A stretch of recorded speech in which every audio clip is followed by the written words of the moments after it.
Hello दोस्तों, हमारे channel में आपका स्वागत है। हम आपको आज बताते हैं डायनासोर के बारे में। देखिए, डायनासोर धरती पर राज करते थे। डायनासोर, जिसका अर्थ यूनानी भाषा में बड़ी छिपकली होता है। अधिकतर जीवांश वैज्ञानिक पक्षियों को डायनासोर के वंशज मानते हैं।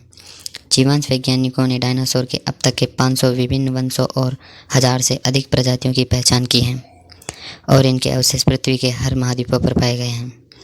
कुछ डायनासोर मांसाहारी थे तो कुछ डायनासोर शाकाहारी थे।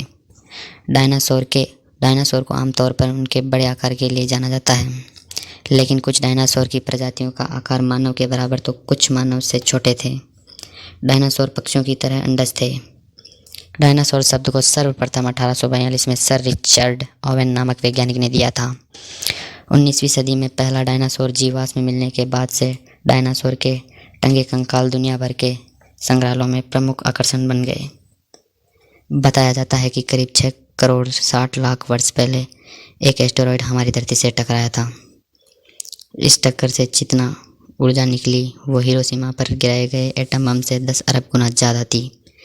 एस्टेरॉयड के टकराने से सैकड़ों मील दूर तक आग का गोला फैल गया था।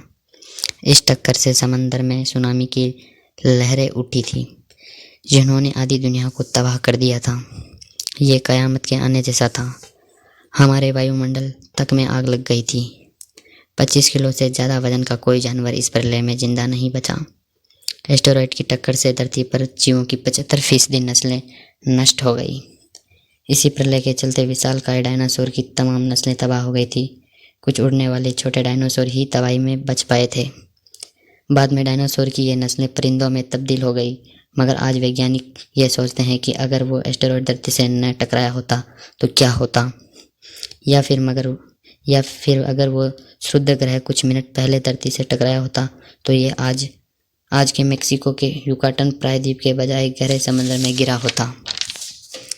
इससे उतनी तबाही नहीं मचती जितनी असल में मची थी। कई वैज्ञानिकों ने ऐसी संभावनाएं तलाशी थी। इनमें अमेरिका की टेक्सास यूनिवर्सिटी की शॉन गुलिक भी थी। वो भूवैज्ञानिक है।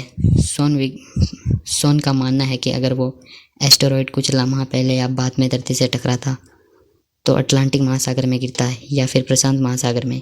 इससे जो आग निकलती, जो सल्फर का धुआं निकलता, उसका असर धरती पर कम पड़ता। ऐसा सोचा तो डायनासोर की नस्ल हमेशा के लिए ख़त्म नहीं होती। कुछ डायनासोर आज भी जिंदा होते। ऐसे ही इंटरेस्टिंग वीडियो देखने के लिए आप हमारे चैनल को सब्सक्राइब कर लीजिए। धन्यवाद।